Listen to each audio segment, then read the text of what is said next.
প্রিয় দর্শক, কেমন আছেন সবাই? আশা করি সবাই ভালো আছেন।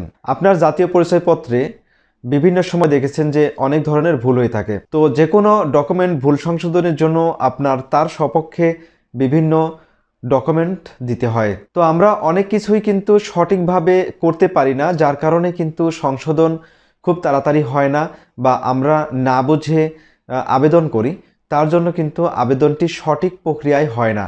এজন্য কিন্তু আমাদের এই আবেদনটি প্রত্যাখ্যিত হয়।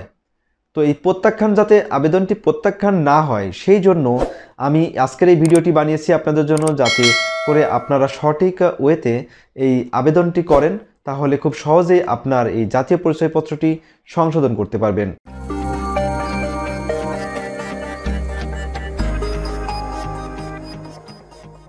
আপনার জাতীয় পরিচয়পত্র যে কোনো ভুলই থাকুক, তার সপক্ষে সঠিক যদি ডকুমেন্ট দিয়ে থাকেন এবং সঠিকভাবে আবেদন করেন, সেক্ষেত্রে খুব অল্প সময়ের মধ্যে কিন্তু আপনার এই জাতীয় পরিচয়পত্র সংশোধন করে নিতে পারবেন।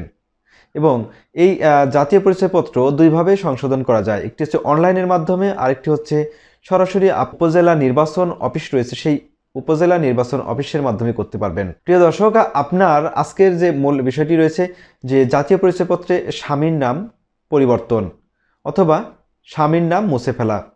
তো আপনার জাতীয় পরিচয়পত্রে যদি স্বামীর নাম মুছে ফেলতে চান, তাহলে কি কারণে মুছে ফেলবেন? হয়তোবা আপনার ডিভোর্স হয়েছে, অথবা আপনার স্বামী মৃত্যুবরণ করেছে। তো আপনার স্বামী স্ত্রীর মধ্যে যদি ডিভোর্স হয়ে থাকে, তাহলে যে ডকুমেন্টটি প্রয়োজন হবে তা হলো ডিভোর্স লেটার অথবা তালাকনামা। আপনি যে সংশোধন করছেন তার সপক্ষে সঠিক ডকুমেন্টটি জমা দিতে হবে। অর্থাৎ আপনি যদি অনলাইনে আবেদন করেন, তাহলে স্ক্যান কপিটি আপলোড করতে হবে। এছাড়াও আপনার স্বামী যদি মারা যায়, তাহলে আপনার যে স্বামীর যে মৃত্যু সনদ রয়েছে, সেই স্বামীর মৃত্যু সনদ প্রয়োজন হবে। আপনি যদি মৃত্যু সনদ না নিয়ে থাকেন, তাহলে অবশ্যই আপনার ইউনিয়ন পরিষদ যে চেয়ারম্যানের কার্যালয় রয়েছে, চেয়ারম্যানের কার্যালয় থেকে আপনার এই মৃত্যু সনদটি গ্রহণ করতে হবে। তো মৃত্যু সনদ একইভাবে স্ক্যান করে আপলোড করতে হবে। তো অনলাইনে আবেদন যদি আপনি নিজে না করতে পারেন, সেই ক্ষেত্রে আপনি একটি যে কোনো কম্পিউটারের দোকানে গিয়ে এই আবেদনটি করতে পারবেন। তো কত টাকা ফি নিবে? জাতীয় পরিচয়পত্র সংশোধনের জন্য দুটি ধাপে সংশোধন করা যায়, মানে দুটি ধাপে ফি নির্ধারণ করা হয়েছে।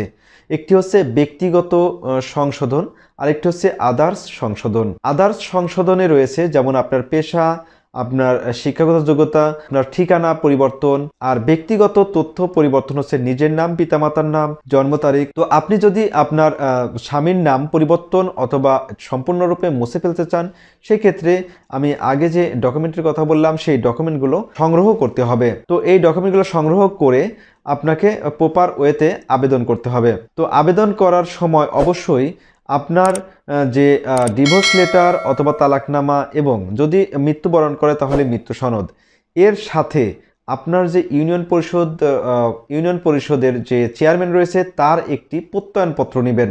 তাহলে কি হবে, আপনার এই আবেদনটি আরও শক্তিশালী হবে এবং খুব দ্রুত সময়েই আপনার এই আবেদনটি সফলভাবে সংশোধন হবে। স্বামীর নাম পরিবর্তন করার জন্য যদি আবেদন করেন, সেই ক্ষেত্রে কত টাকা খরচ হবে? শুধু স্বামীর নাম নয়, আপনার এই জাতীয় পরিচয়পত্র সংশোধনের জন্য ফি জমা দিতে হয়। যেমন আপনি যদি ব্যক্তিগত তথ্য সংশোধন করেন, সেই ক্ষেত্রে খরচ হবে 230 টাকা ভ্যাট সহ।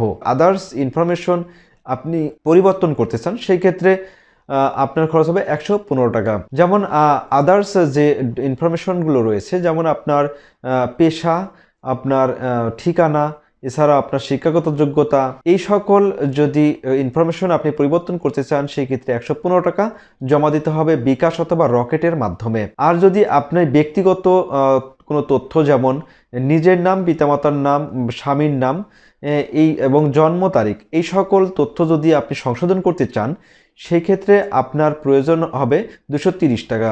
রকেটের মাধ্যমে আগেই আপনাকে পেমেন্ট করতে হবে, তারপরেই কিন্তু সংশোধন করতে হবে। তো আপনাকে আবেদন করার জন্য প্রথমে প্রবেশ করতে হবে নির্বাচন কমিশনের যে ওয়েবসাইট রয়েছে, সেই ওয়েবসাইটে প্রবেশ করার পর প্রথমে আপনাকে একটি অ্যাকাউন্ট ক্রিয়েট করতে হবে, বা তখন অ্যাক্সেস দেওয়া হবে যে আপনি এডিট করতে পারতেছেন। তখন আপনি যদি মুছে ফেলতে চান, তাহলে মুছে ফেলবেন। এছাড়া যদি আপনি পরিবর্তন করতে চান, যেমন ধরুন আপনার ডিভোর্স হয়ে গেছে, পরবর্তীতে আবার বিয়ে করেছেন, তাহলে সেই আগের স্বামীর নাম মুছে নতুন স্বামীর নাম এখানে এন্ট্রি করবেন। পরবর্তী ধাপে চলে যাবেন। পরবর্তী ধাপে যাওয়ার পরে আপনি আপনার যে এই সংশোধনের সপক্ষে যে ডকুমেন্টগুলো রেডি করেছেন সেই ডকুমেন্টগুলো আপলোড করবেন।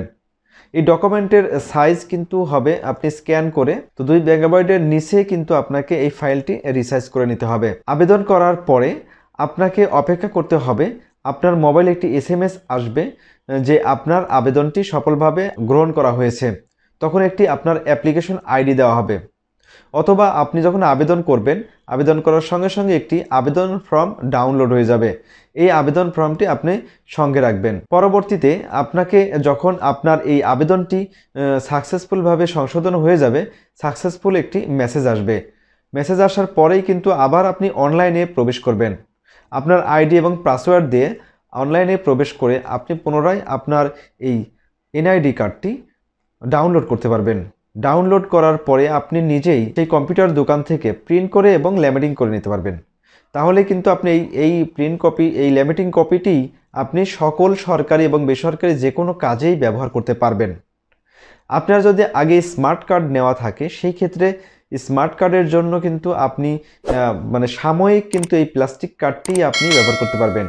স্মার্ট কার্ডের জন্য আপনার নিজ এলাকার যে নির্বাচন অফিস রয়েছে, উপজেলা নির্বাচন অফিস, সেখানে যোগাযোগ করতে হবে এবং এই স্মার্ট কার্ডের জন্য আপনার ফি হবে 1000 টাকা। প্রিয় দর্শক, আশা করছি ভিডিওটি দেখে আপনি অনেক কিছুই বুঝতে পেরেছেন। আরও কোনো তথ্য যদি জানার থাকে আপনার, তাহলে অবশ্যই আমার এই ভিডিওর কমেন্ট বক্সে আপনি কমেন্ট করে জানাতে পারেন। তাহলে আপনার এই কমেন্টসের বা আপনার কোনো প্রশ্নের জবাব আমি দিয়ে দেব। প্রিয় দর্শক, আপনি যদি এখনও আমার চ্যানেলটি সাবস্ক্রাইব না করে থাকেন, তাহলে অনুরোধ করব আমার এই চ্যানেলটি সাবস্ক্রাইব করে রাখবেন।